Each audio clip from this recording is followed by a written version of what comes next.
Resilience+RISE, the podcast. We are back over here with Vanisha and we are continuing our podcast wherein she was talking the story about Eden and the struggles. So, Vanisha, over here, as you mentioned, is that you've been having your own struggles with alcoholism. And as the word you said, the people never knew what a drunk you were.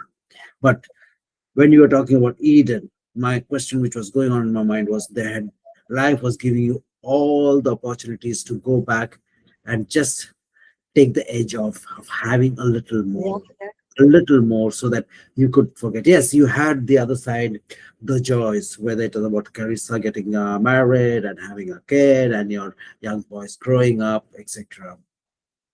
But you showed, as I said, my initial element is that you changed the narrative.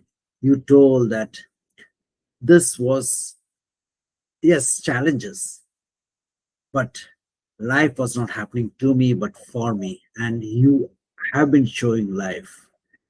You are getting stronger and stronger. So I'm actually just more tempted to just directly say, so after that incident, was things okay with you? Like in Life by relation life by alcoholism. alcohol, life by itself. Did you feel because from what I've been hearing is that when your cup gets full with okay, things are going on well, somebody comes and just nudges your elbow, and forget about the cup, the saucer also falls down. So what happened after that? Well, so towards the end of Hmm. my journey with Eden and Hmm. trying to, support my daughter and be there and just go through all of that. So as I mentioned, I was a runner. I'd been running for years. And so yeah, towards that end of that stuff with Eden, it was probably before Eden called me on the 31st of December and before she like actually sobered up for the last time. Um, that was probably one of the dark, though I've had a lot of dark spots in my life, but that was another very dark season, probably those 6 months leading up to Eden getting free. And I remember just the heaviness of knowing where she was at in life, like and all of my interactions with the police, because by this time too, I had made some friends on the Okay. police force because I known as that, like, because I would go to the houses and the and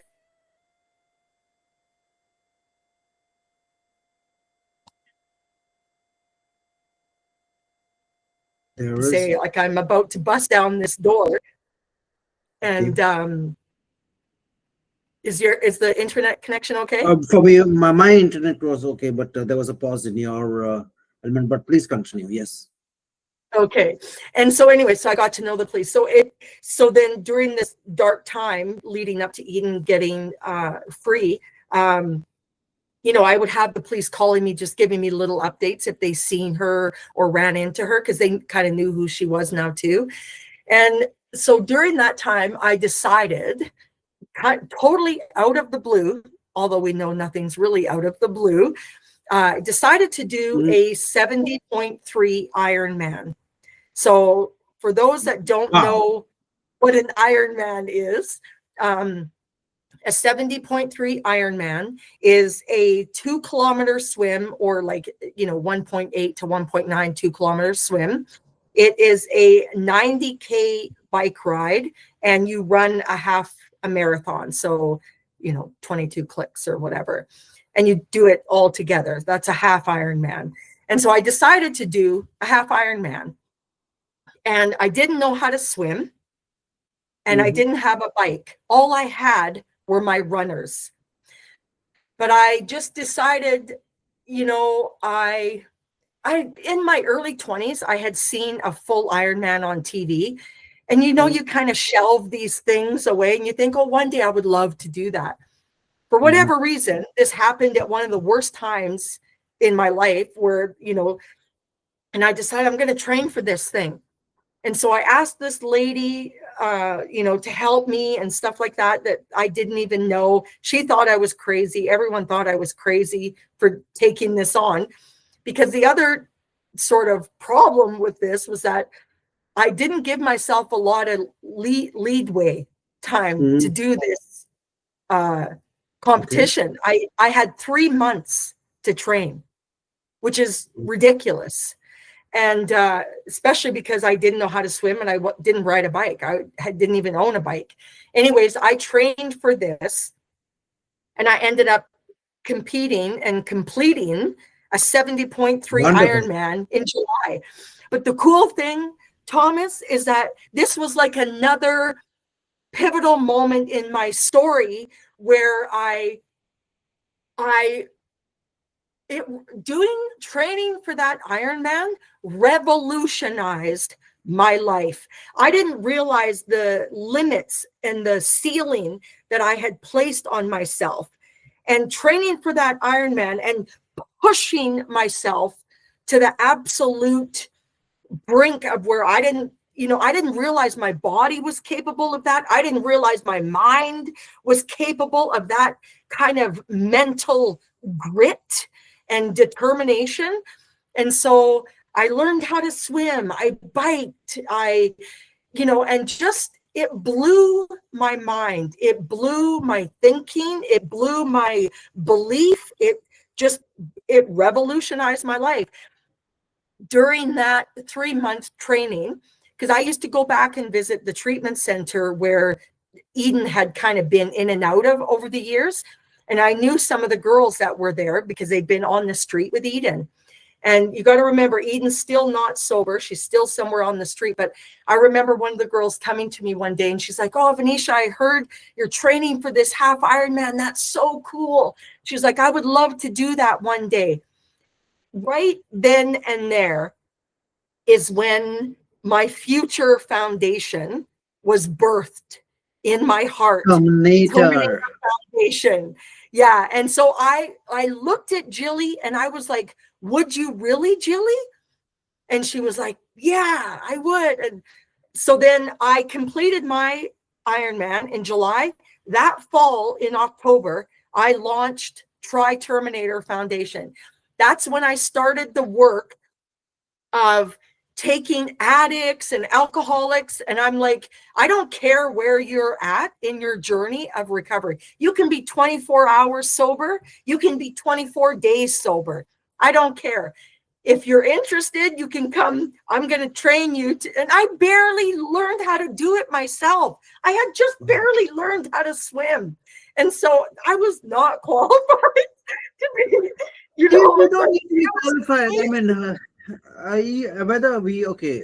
Let's look into something that you've been talking about, that you've been a Christian. But then when you look into the different narrations in the Bible, you talk about David, the youngest of 8 kids, or whether we are talking about Gideon, the weakest of the tribes, or we are talking about Moses, the stutterer, or there are so many people. They were not qualified, yeah. but something got them. So again, guys, I will just tell you is that of course, Vanessa, she's been the founder. Of course, now it is not. I don't think so. Terminator is continuing. They have just stopped it or paused it. I would put it in a better way. Paused it for some time, right? Yeah. Yeah. Yeah, Yeah. and It's it's a been positive. trailblazer. Yeah. Yeah, it's a trailblazing organization, revolutionizing the approach to mental health and addiction recovery. Mhm. And so what we are just learning over here is that the challenges, the trials, the tribulations that Vanisha has been going through, that has made her the person that she is. An advocate for mental health, addiction recovery, domestic violence. She has gone through it. So if there's something that are stirring within you and you want some person to turn to, do connect to Vanisha. She's also she's got honors in counseling and she's a certified professional coach. And it has been she's recognized in so many different. She's also RBC's Canadian Woman Entrepreneur Awardee, and she's a difference maker. So Vanisha, when we're talking about these spaces that you have been just keeping up, that when I look, okay, there was this light. I'm tempted to say, okay, what else did life give you in a way that said, no, no, let me train you a little more. Sorry, it's, I don't want to put it in a humorous way, but then it is that when I'm talking to you, there is so much of, you know what my question is. So yeah, what happened after that? So yeah, so then I in 2015 and 2017 I started, we started with the youth addiction awareness run, and then Terminator with the programming started. And so Eden ended up becoming one of our first athletes, because we didn't call our clients, we called them athletes. And Eden ended up being one of the Terminator Foundation's first athletes. And then later down the road, she ended up working at Terminator Foundation and helping other people that were trying to recover and from addiction and mental health. And she trained with them doing because we used the 3 disciplines of triathlon: swimming, biking, and running, to help people recover. And we know the science is there behind, intense physical aerobic exercise. Like it blows your mind in all the best ways.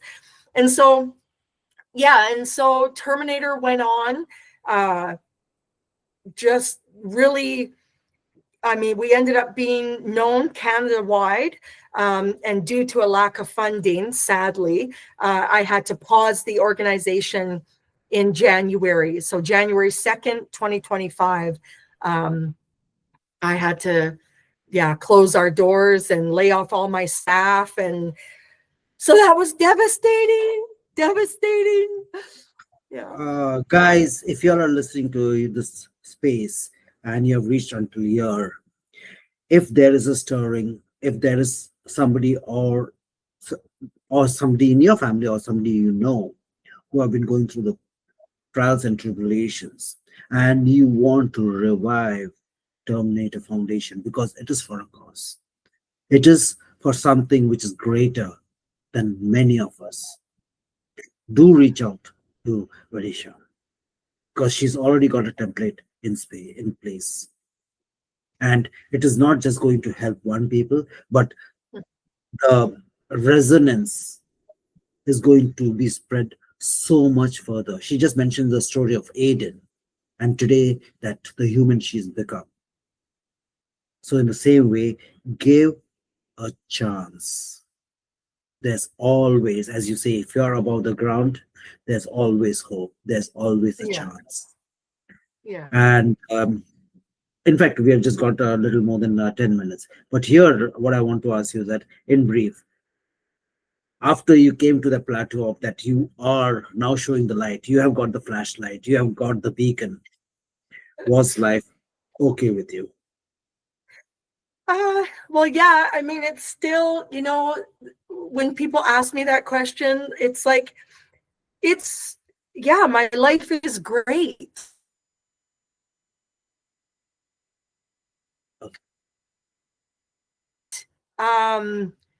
Is every single thing in my life great? No, but it's that, phenomenal things happening in my life, and I still have some sorrow happening in my life. My boys, both my sons, they're now 22 and 24. They ended up going down the same road as Eden, and they're right now currently, I have one son in remand, that's locked up in remand due to just addiction and mental health and then street life, right? And I have another son right now, my 24-year-old Elijah. He's currently on the street downtown Calgary somewhere. I haven't heard from him in weeks. And so, yeah, it's, it's painful. It's horribly painful. It's every parent's worst nightmare, really. And just the unknown. And it's, and I could be like, oh, and I did, you go through that, like, God, really? Like, you got to be kidding me again. Like, come on, how can I, like, this is so, it's so unfair, right? But is it? Is it unfair? Or is it life working itself out? You got to remember, like I said earlier too, like, we were all impacted in our family by the devastation that happened in our family. Mhm. My boys are now also just walking out their journeys with all of this. They were also really hurt by everything that happened. And they started getting into marijuana at young ages through their sister, through their friends. Like, and then the cycle just kind of repeats itself. And so, again, I'm just holding space for my sons. I love them. I'm I'm not ashamed of them. I know that I really believe one day they're going to have powerful testimonies to share of recovery and freedom and hope. And, I have to, my job as their mother is to be, I'm praying for them. I'm loving on them when I can. Um, and I'm just here. I, I'm here. I am here. I'm not going anywhere. And, I just keep that light on, and I hold out hope. I hold out hope, and I hold out hope, and I just keep hoping and believing. And that's the one thing, what I loved about our work in Terminator is that we never give up, we never quit, and we never stop believing. And that mantra came from my own heart, from a mother's heart. And, through Terminator, I was able, and my team, we were able to reach a lot of kids and youth and adults with that same message. We're not quitting on you, we're not giving up, and we're not going to stop believing. And I hold that same message today for my own sons. I'm not quitting, I'm not giving up, and I will never stop believing that you can recover. Never. And so, and I really feel like that is the message that we all need to take to anyone struggling with addiction and mental health, is that I'm here. Yes, it's inconvenient. Addiction is the most inconvenient thing you will ever go through in your life, whether you are the person struggling with addiction or you're the one loving a person struggling with addiction. It's ugly. It's relentless. So we have to be relentless. We have to be relentless in our hope, in our conviction, in our belief, in with our love. We have to be just as relentless. Wow.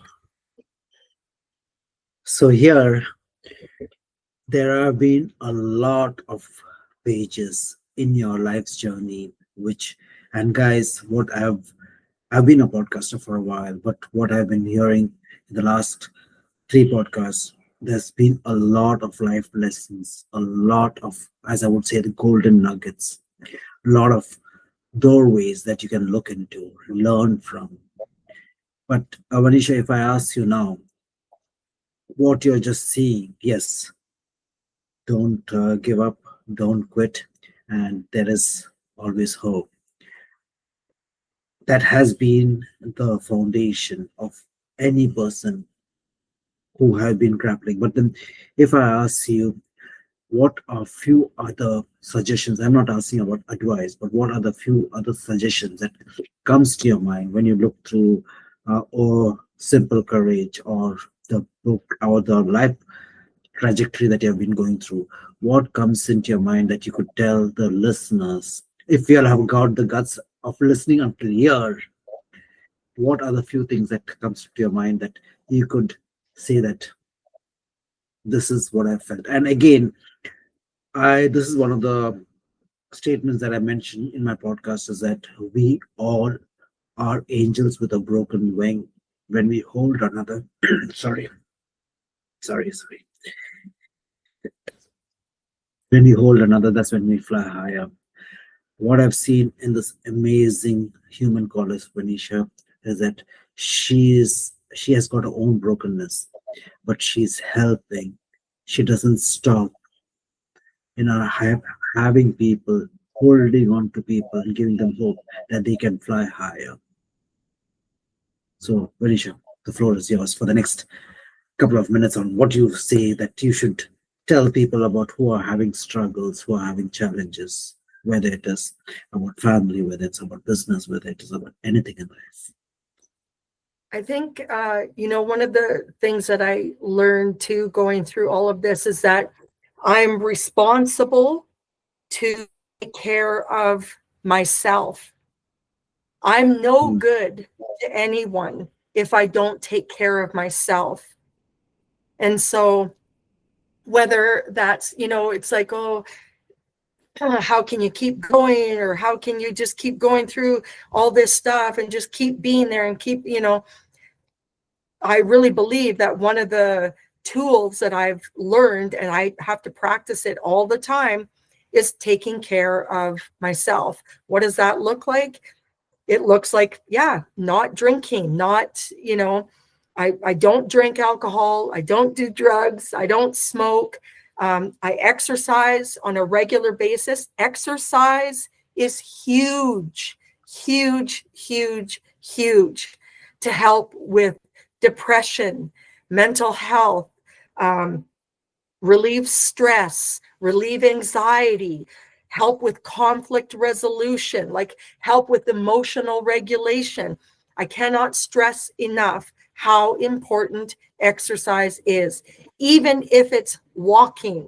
If all you can do is walk, proper nutrition, proper sleep. Honestly, it's a lot of the things that we know they're like old school things, but they're truth. They're solid truths. And so, and just having a good support network. I have good support in my life. I don't have, 100 friends. I have a small inner circle of people that, you know, I have for support. I also recommend therapy. I have a counselor that I will see if I need to go talk to someone. Um, Stuff like that. So just really learning we can't weather these storms in life if we don't learn to take care of ourselves. You will get burned out.